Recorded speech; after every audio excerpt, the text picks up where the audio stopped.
মাসের শুরুতে যখন আমরা বেতন পাই বা সংসার চালানোর জন্য অন্য কোনো উৎস থেকে টাকা তুলি, তখন নিজেকে অনেক বড়লোক মনে হয়। কিন্তু মাস শেষে হাতে আর কিচ্ছু থাকে না। তখন মনে হয় আমিই সবচেয়ে গরিব। তাহলে এত টাকা গেল কোথায়? আজকে আমরা এই বিষয়টি নিয়ে আলোচনা করব। আমি রেজাউল করিম আছি আপনার সঙ্গে। আপনারা দেখছেন অর্থনীতির গল্প। আপনি হয়তো বড় কোনো খরচ করেননি।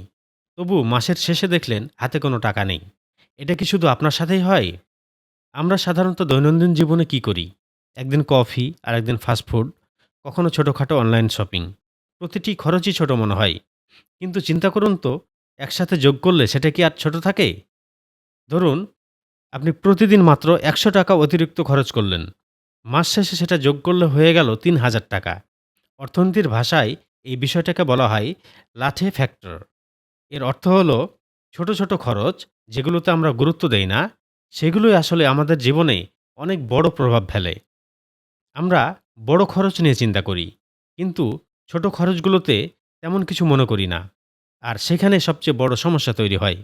ভাবুন তো, আপনি যদি ছোট খরচগুলোকে একটু নিয়ন্ত্রণ করতেন, তাহলে মাস শেষে কত টাকা বাঁচত?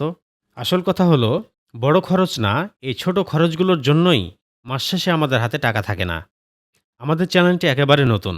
চ্যানেলটি সাবস্ক্রাইব করে আমাদের সঙ্গে থাকার জন্য অনুরোধ করছি। ভালো থাকবেন। পরের ভিডিওতে আবার কথা হবে।